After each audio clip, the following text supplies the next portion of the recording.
Hey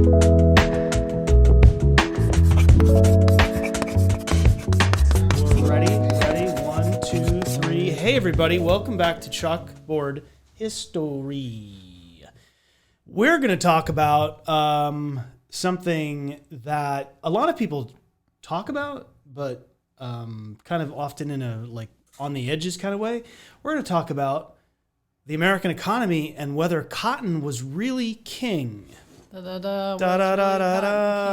I think the preface to this is pretty straightforward. We'll try and knock this out in like 15 minutes so we didn't bore everybody to death. Yep.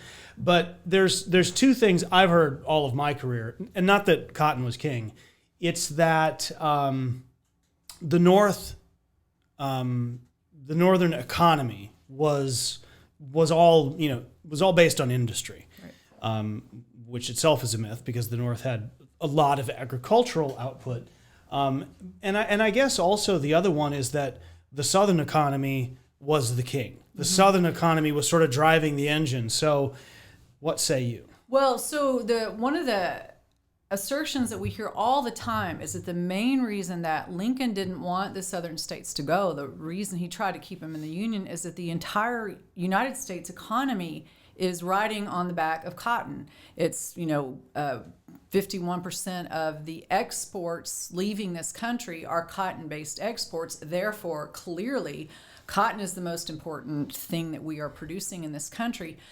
And that's not true. I mean, it's not true, A, because we're producing a lot of things that we don't send away. Just because it's not leaving the country doesn't mean we're not making it. Number two, the only people that are really benefiting from cotton are the people who are planting it and the people who are transporting it, because there are no taxes, despite what some people want to insist, or tariffs on anything leaving the country. The only tariffs are import tariffs. Mm-hmm. So none of that money is going into government coffers, and there's really not even a lot of trickle down because they're not paying their employees. So let's back up and talk about so why is any of this important? Because it's sort of like nerdy, like macroeconomics.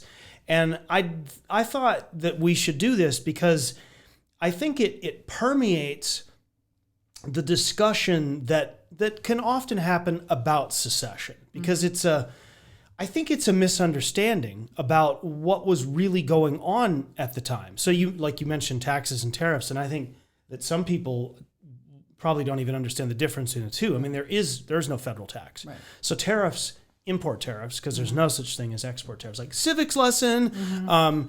So import tariffs were a substantial part of the federal government's revenue. Yeah. And it is true, I think you said 51% of the exports were cotton. And it's true that, the direct beneficiary of that is usually the slave owner or the shipper. So what's the slave owner's impact on the economy, except they have a lot of money to buy stuff? Yeah, so if they're importing things, some of that money's right. But in a country of 30 million people, if there's only, 50 or 100,000 really substantial slave owners, how much money are they spending? So I decided I was going to dig into and we had looked at statistics coming into New York Harbor. And the first thing that really caught my attention, so this is pay attention right here if you think this is cool, was 2/3 of all the imports coming into the United States come through one port, New York. Now, Southerners are buying that, Northerners are buying it. Yeah. But what's the benefit of imports on the American economy? Well, there's a benefit, and largely exports of cotton promotes import trade. Same thing as today. Yeah. We sell stuff to a country, and that country will sell us other stuff. Right. So it's reciprocal trade. That makes sense. Mm-hmm. But I started looking at where the money was really coming from in the economy. Mm-hmm. So do you remember the number that I pointed out about what was the manufacturing output of the entire country? Yeah, I don't remember the precise amount. But $1.9 billion. Of which 155 million, if I remember correct. Right. Is being produced. Right. In the South. So that ties into the myth about how the North was, it was all manufacturing. Well, that's true in the sense that they're literally beating the hell out of Southern manufacturing, but that's because Southerners are choosing not to manufacture anything. Northerners are manufacturing a lot. So what are they making? Well, they're making everything. I mean, they're making all sorts of stuff. And I started looking at, okay, so how much money does the cotton that's even being exported amount to? Well, it's like $190 million. Then I started looking, so I was like, okay, so even the exports of cotton are far below. I just thought of this. The value of cotton is really no different than what was being manufactured in the South, which really shows you that cotton was only king to the people who wanted to buy the cotton. But this is where I couldn't believe this.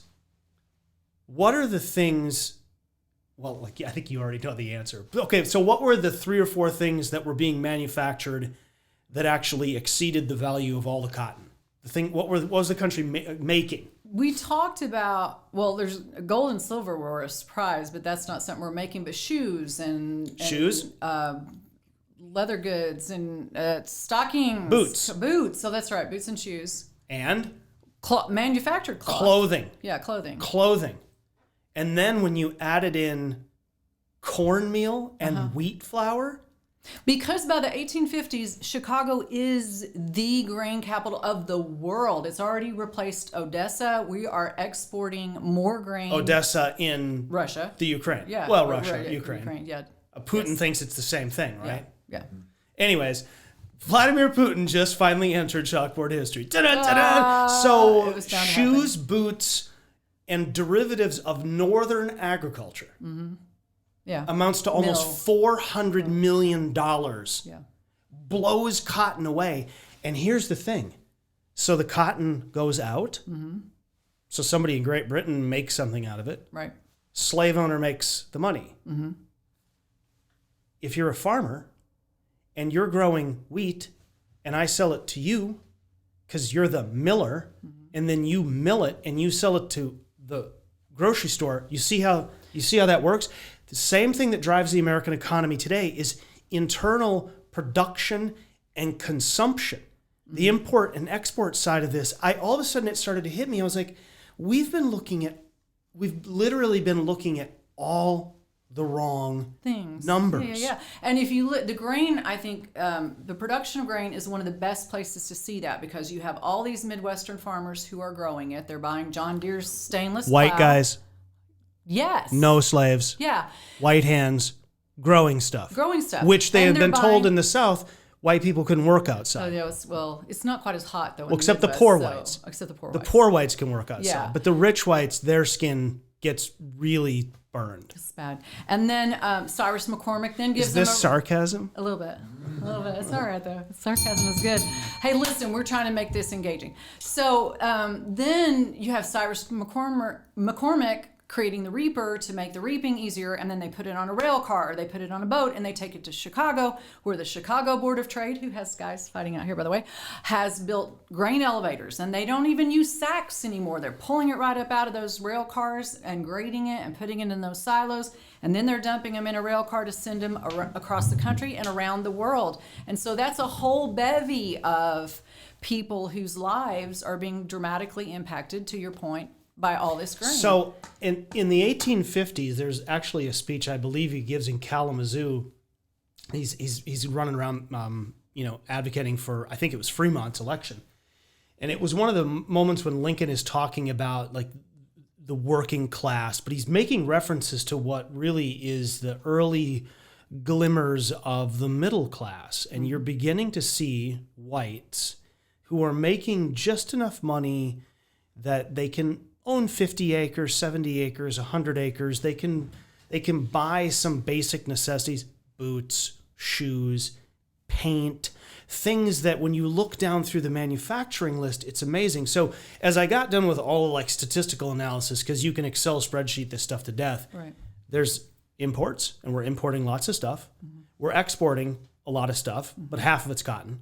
And those numbers are pretty similar. There's not a big trade imbalance in those days, although even then we were importing more than we were exporting, because we're bringing a lot of stuff in. We're bringing in opium, right? It's good times. We're bringing in opium, and we're bringing in all sorts of brown sugar and all sorts of fun stuff, and we're exporting stuff. But what I think is often missed in a lot of just basic Civil War conversations, but I've never even heard this like at a roundtable discussion.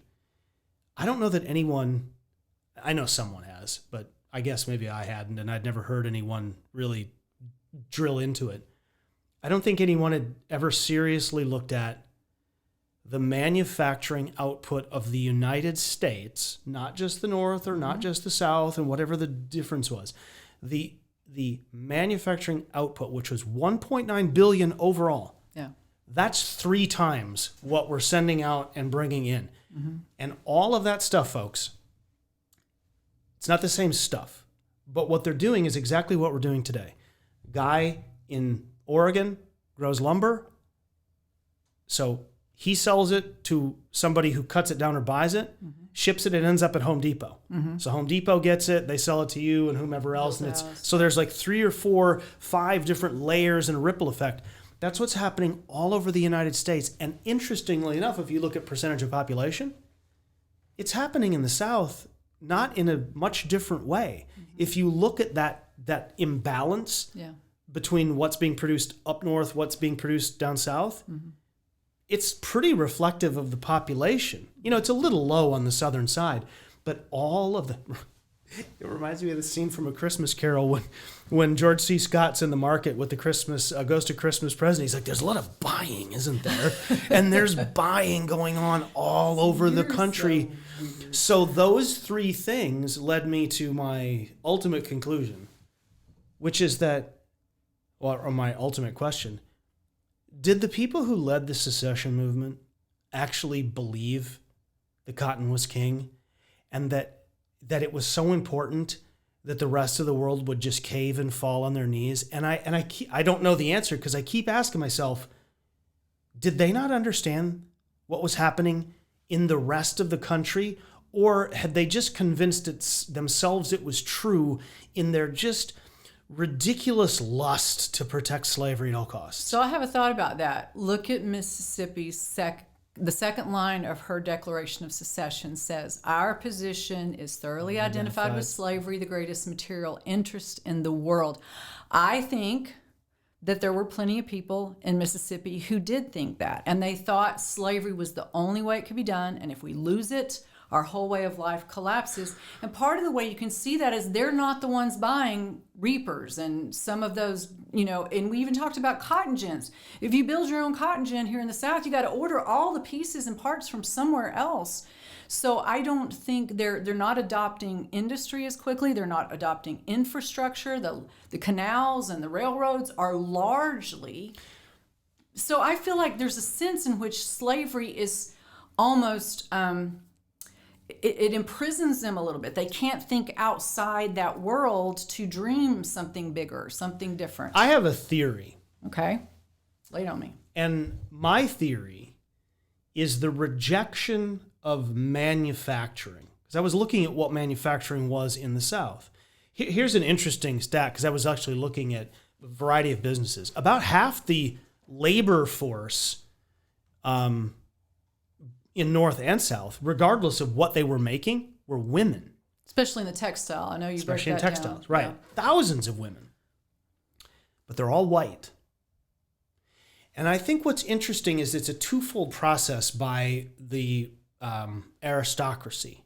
They reject manufacturing because I think they see it as like Yankee greed. There's a bit of that. It's immoral. But I think they possibly also reject it because they were just locked into an agricultural idea which was predicated on slavery, and enslaved people were too ignorant to do anything other than that kind of menial labor, or they actually knew that if they were given tasks that weren't menial and they began to use their brains, they'd be harder to control. They would be harder to control. Because I was thinking about Mississippi. Okay, yeah, I get it. You can't grow barley and corn and oats like you can in Indiana. But there's nothing to say that you couldn't manufacture items there just like they were doing, frankly, in Tennessee or Ohio. It's a conscious decision to focus only in one thing, and largely that is connected, almost exclusively that is connected to slavery. It's a strange sort of self-fulfilling prophecy, and the numbers they've really made me rethink the whole economic argument, and then to see today, because they'll pull that piece like out of Lincoln's inauguration where he mentions, I think he actually talks about revenue. He doesn't either say taxes or tariffs, but he's clearly talking about import revenue. Right. But that's my theory, is that the work had to be drudgery. The work had to be the most low-end thing with the quickest return, right?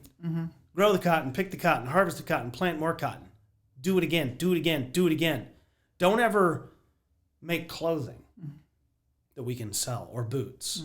Don't grow don't grow something that we can use internally. Because the other thing about cotton, you can't eat it. No, you can't. And when the enslaved are freed in places like the Sea Islands, for example, they immediately start planting vegetables and foods.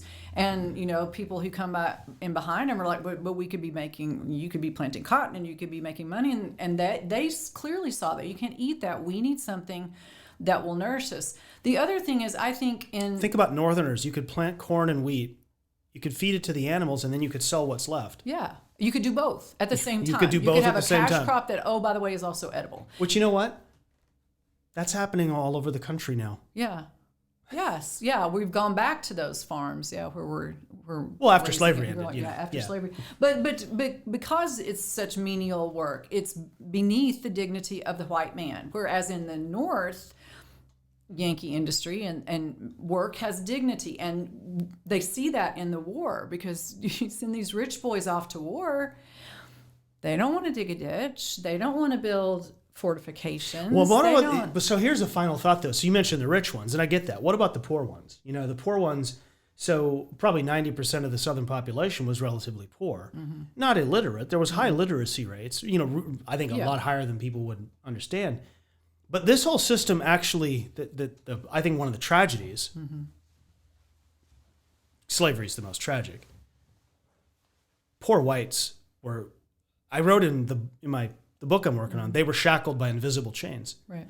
They were stuck in a system where if you were a dirt poor farmer in Alabama or Mississippi or Louisiana, unless you moved, the world that existed around you, slave labor just sucked all the capacity out of everything. And Lincoln saw that in Kentucky. That's part of why he detested slavery. He hated it for what it did to the slave, but he hated it for what it did to his father. Remember what I told you looking at manufacturing, and there's they even listed things like blacksmiths. Remember how many blacksmiths were in Williamson County where Franklin is? Do you remember what I told you? I don't.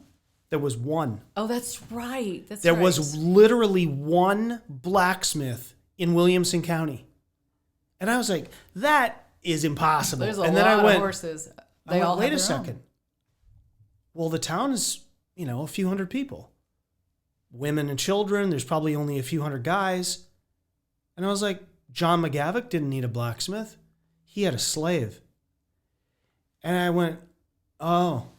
See, slavery undercuts any ability for progress outside of the plantation or the big farm.